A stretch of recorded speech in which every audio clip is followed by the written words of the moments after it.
Hi everyone, this is Conrad Lee, Bellevue City Councilmember and former mayor. I'm here to talk to you today about identity. We are in a tough time with COVID-19 happened so suddenly, happened so deep, and it has such an impact on our community, especially on our economy. And so it's very much unexpected. And even more so because of the impact it has. It has created a deep sense of social feeling of injustice. And so we are facing a tremendous amount of uncertainty. And as young people, I'm sure that you are feeling the same at a time of confusion, and you are impacted, and your school is not open, and your routine is disrupted, and you no longer see your friends face to face, and many activities are curtailed, and you're looking at the public emotion, protesting, and included in protesting, there are various forms of protesting, including riots. And you are hearing politics on both sides. There's a lot of polarization from the left, from the right, from the blue, from the red.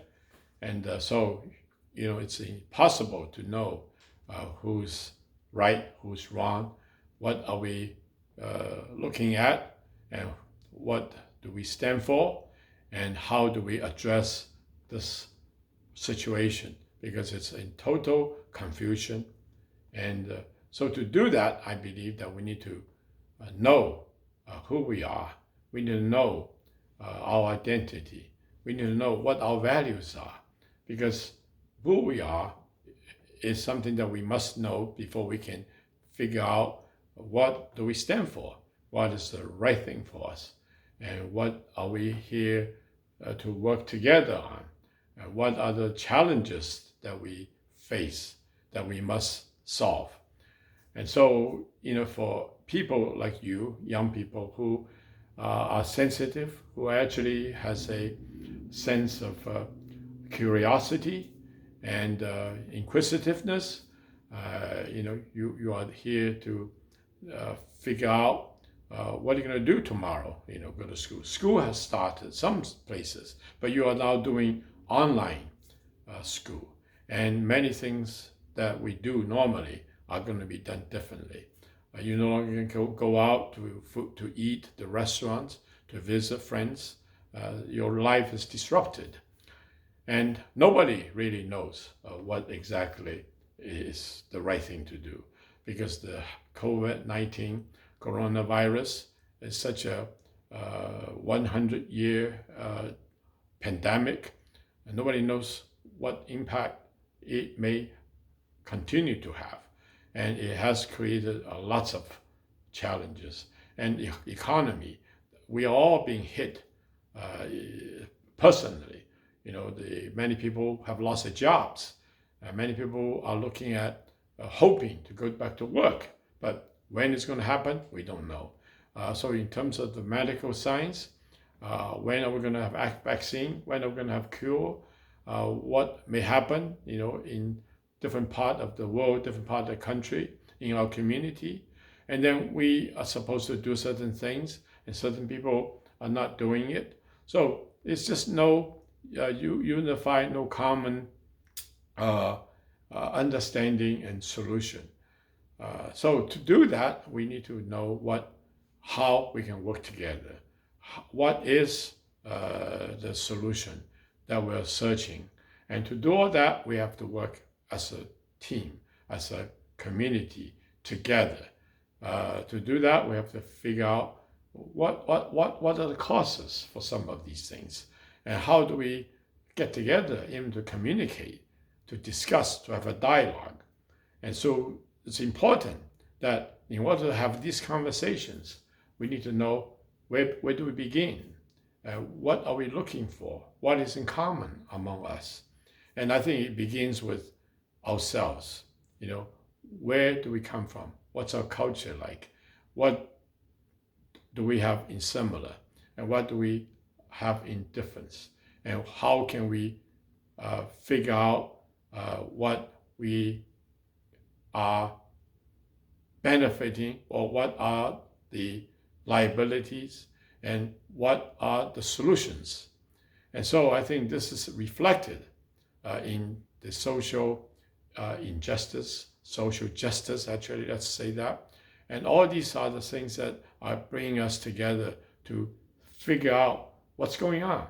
And to do that, I believe that we have to know who we are, what are the things that's good for us, what are the things that prevent us from doing certain things, what are the things that enable us to do certain things, what are the things that we need to solve, what are the problems we need to be working on to come to a solution. So we need to know who we are, what's our identity, why are we sitting down together, why are we talking together, what are things that we all are impacted the same way or not, what do we share in common, what do we have in difference. And then we need to figure out how we each are affected and how we can work together to solve these problems. So to know who we are, to know identity, we need to know ourselves and where we come from. What our culture, what are the influences that we have in our lives, what makes the most difference in our lives, what are the things that formed us, formed our values, what makes it important for us, what makes it not important for us, what makes it important for other people, what is not important for them. So we all need to share in order to know that we all have things in common. We all have similar problems, similar experiences, and we all agree to what we can do. So it starts with ourselves, with understanding ourselves. When we understand ourselves, then we can understand other people by knowing their story, by sharing with them what's important to them, and what can they do, what can we do, what can we all contribute to coming up with solutions to solve our common problems. So that's why today I want to share with you my story so that I can understand what my identity is, so we can begin the conversation. Because it's important that we know, who we are, so that we can share. So I was born in China 80 years ago, and during that time, it's just the beginning of the Second World War. And so, we went through a period of unrest. And at that time, the Japanese was invading China. So they were taking over most of China. And I was very lucky to be in one of the few remaining provinces in China that was not under the Japanese occupation. However, there are a lot of people, refugees, that escaped the Japanese invasion and went to where I was in the southwest China, a province called Yunnan.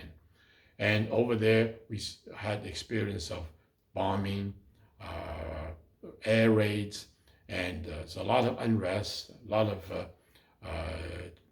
economic upheaval.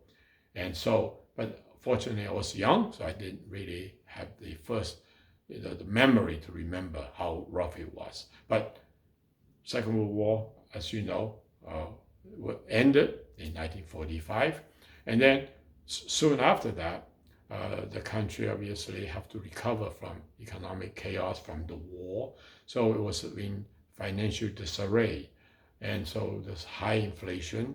And I remember I was old enough then that, when you go to the bank to get cash currency from the bank, and in those days, because of the inflation, money are issued in denomination of thousands and tens of thousands of dollars as a basic currency. And by the time you take the money out of the door of the bank, it's already worthless. Just shows how much inflation rate was. And people at that time take their money because it's worthless. They use the money to paste on the walls as wallpaper. And they paste them on the windows to replace broken glasses. So just imagine how economic things were with those days. And people did not want to keep Chinese currency. They carry gold coins, gold bars, American dollars. Those are the things that was worth money. So there was complete economic chaos, which of course led to political chaos. So as a result, there was a civil war, civil unrest. And at the end of that time, the Communist Chinese took over from the Nationalist Chinese. And so we became part of the refugee.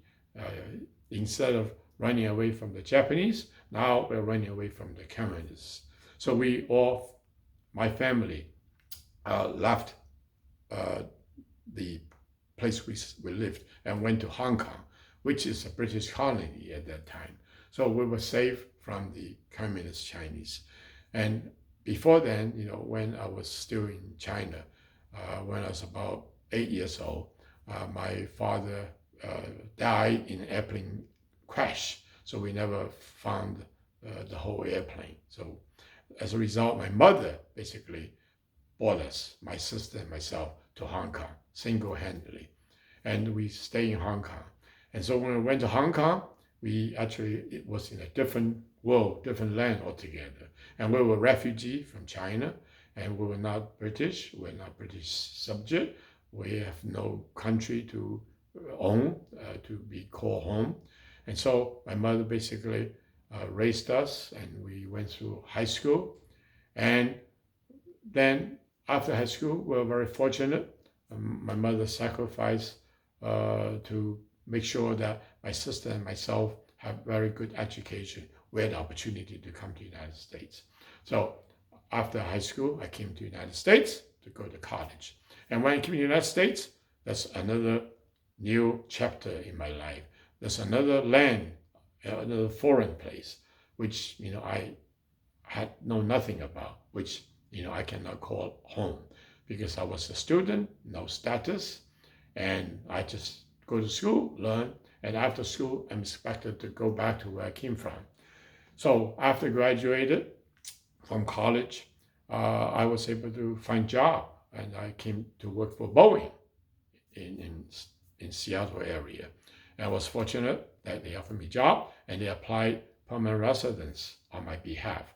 And during that time, I had no status again. My life was in limbo, and I was just a visiting worker, after I got my degree. So this went on for, like 6-7 years, because while you are applying for permanent residence, you don't know how long it takes, when you'll be granted. In the meantime, you are no one. And so after 6-7 years, I was able to, I was given a permanent resident status. So at that time, you have to wait for 5 years to become citizenship. So all during that time, we are considered as aliens. Not being a citizen, you are called an alien, because, that's because you're a foreigner. But just imagine, especially for a impressionable person, when people call you alien, that means you don't even belong here. You don't even belong to this world. I always feel that where are my antennas out of my head?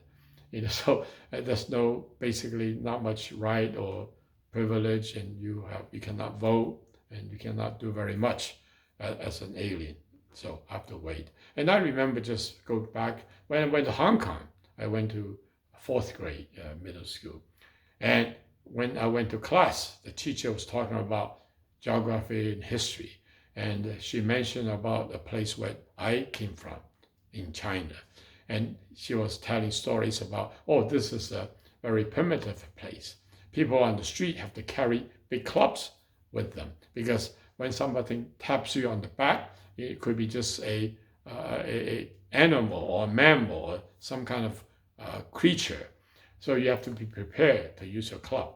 And those people, those creatures, they, because they're so primitive, those people, they actually have a tail on their bone.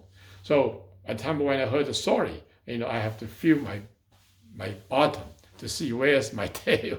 I thought, wow, what happened to my tail? So it just shows you when you're in a new foreign place, you really don't belong, and people don't look at you as you belong. Maybe if they do, you have language problems.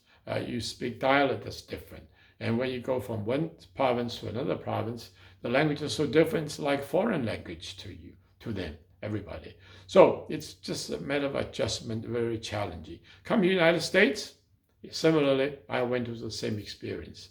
When I came, people say, when did you learn English? I say, I learned English in Hong Kong, and I spoke pretty good English. But when I came to this country, I have to learn American. So I, have to relearn my language included. So it's just a time that you go through and this and that. And I think some of you may feel the same way.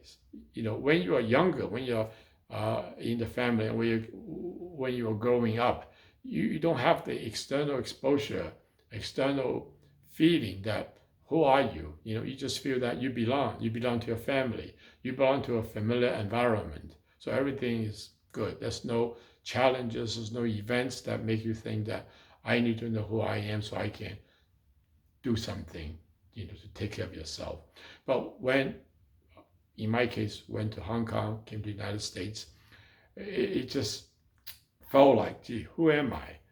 When am I going to be called what? Am I Chinese? No, I don't have Chinese passport. Are you Hong Kongese? No, I wasn't. And do I belong here? Not really, because I don't have the privileges and responsibilities. So other people arranged my life for me. I came to the United States similarly. When I went to college, graduated, working, I didn't have the feeling that I'm part of this country. And some of you may feel that way now because when you are younger at home, but when you're now in school, especially when you go to college, when you go to workplace, people look at you, especially when you're in a place where you really look different and you speak differently with different dialects, different accents, and so on. And people look at you differently. And no matter how long were you there, have you been here, no matter whether you were born in this country, if you look different, people tend to ask you, well, where you come from? When are you going back? So you make you wonder, so why am I looked at differently? Though I not belong here, I'm American, So going back again, that when I became a citizen, become naturalized, that's the greatest day in my life because now I'm American. Now I know I belong. I can call America home. But the problem is still many other people look at you, say you don't really belong here. You are not an American because you look different. You speak a little bit differently with an accent. And maybe your thinking a little bit different because from your personal experience, because you're brought up differently. Your culture's different. So there's a disconnect. So you have a way you have to go through to relive and to re-examine just what it is that makes you an American. Because if you're American, you have certain values. Your family is here for how many years, and the things you're used to, and you can talk to folks and people identify you as American. So this is the situation that this country is a country of immigrants. A lot of people come from all over the world. And, obviously in the old days, it's mostly Europeans. They look pretty much the same, but they still are different. They have cultural differences, they have language problems, but they can learn the language so they can assimilate. But for many other people, now, especially the recent immigrants, they are different, they look different, speak different, the culture is different. And then we as a country of America, which is what makes this country great, because we accept, we welcome, and we assimilate all these folks to come up with different ideas and different solutions and to we give opportunity to everybody, to encourage it. And this is the great way to do that. But unfortunately, there's a difference in ourselves, in our response. And sometimes, for people are too busy, we forget that we become careless to say, well, where are you from, so on. So there's a challenge right now is to see who we are, what is my identity. And so we're now using a lot of words called American Chinese or Chinese American or African American or American African. Just what it is. What is it? Are we American or what? We're not American. If we are hyphenated, what is it? What makes us different? What makes us the same? So all these are the questions. And this is what's causing our society to be so confused and so confusing. And obviously we have a constitution. We have American value, that we can identify. But many of us now, we take it for granted, even including the people who were born here. We forget what it is. We don't know it. We don't examine this. We really don't know what our common value is anymore because we're busy. We got a lot of stuff. We got a lot of challenges. We have to have a career to think about. We have school to think about and all that stuff. So I think we're now at the loss as to what is my identity. How am I different than you? Or how am I the same as you? And what do we have similar?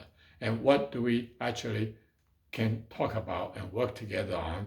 And what is important? And what is the things that we can discuss and collaborate and make kind of compromise about? So I think it's important. And so when you yourself, when when people know where I come from, what is my culture, hopefully there's an exchange. So I have to know myself first. I have to know, so by understanding it, then by working together with others, by comparing with the overall American value that we all uphold, we all support, then we can know how we can fit into this value system and how we can actually share with other people, how we can collaborate, work together, and instead of looking for differences immediately, finding that, well, if we don't agree, well, we are different, and then we have to do whatever we do in order to meet our own needs. Our own needs is important, but also we need to make sure that our needs coincide. We can share our challenges and our opportunities and work together. Because the problem today we are facing is becoming bigger and bigger. The problem is caused by us all bringing our own different backgrounds. And we all come to this country in environment, in opportunities, in many things that we are dealing with. And so, as we mentioned, this COVID-19 health situation really highlights and accelerates the challenges that we all been thinking about and have been festering for so many years because they are related. The health relates how we live. Health relates to how come we live the way we do because of economics, because of social conditions, because of our vision. It's a great vision. We want to be justice for all, freedom for all. But it's an ideal that we are working on, we are working toward, and it's been ideal for the last 200 some years. And unfortunately, the ideal is something that is our perfect goal. But the reality is that we have to work on it. It's going to be working. It is work in progress. We have to make sure that we understand what are the vision, the goals, and then what the reality is, and how then we can work together toward the perfect vision, toward our goal. That's something that needs to be understood. And that's the reason why we all need to have that identity. And only understanding identity, understanding what we can do, understanding we have a role, understanding we have the ability, we have a role to help toward solving the problem. That's when we can then have the confidence that we are relevant, we have a role, we have a place in this country, in this society, that we can together work toward this goal. It's not somebody else's job, it's not my job, and not your job, but it's all of us together. It's not that I am not relevant because I don't belong here, that I cannot do very much about it, or only somebody else can. No, it is something that we all can share. We all have responsibility. We all have the ability to make things better, to move toward the vision, the goal we established as a country, as a people, as America that has proven to be right. We have made progress. We made progress, from the 1964, 65, when we, come up with the civil rights legislation, when Dr. King has successfully made this new historical world that people are indeed lawfully, this country is established by law to make sure that we have to live under equality, equal rights, and justice for all.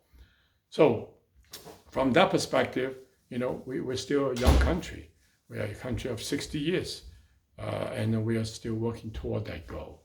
And so we have to keep, but to do that, we need to know who we are. We need to know who other people are, that we can identify our position, our responsibility, and our rights and privileges. And how can we help each other to solve the challenges we're facing and to get to the perfection, get to the vision that we all have, we all share, the values we all uphold. So it's only understanding ourselves. So this is my brief story. So I've been working here, and I became a citizen, and I felt that one of my contributions, one of my role is, and my identity, I know where I come from, I know I have a role, I know I'm capable, I know I can contribute, participate, and so that's why I decided I need to get more involved in the community. I need to get into politics so that I can play my role.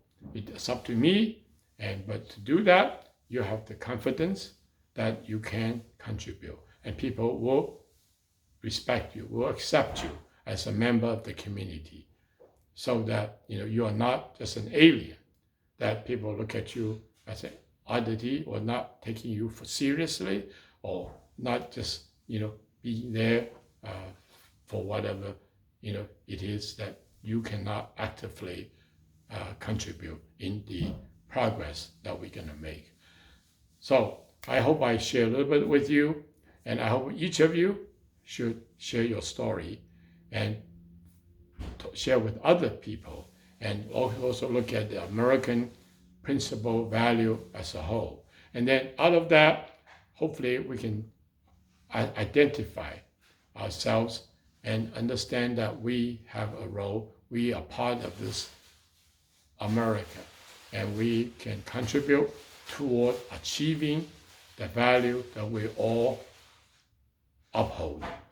And so I hope this helps a bit, and I hope to look forward to each of you sharing your story in search of your identity, so that we can all say we are Americans. Thank you.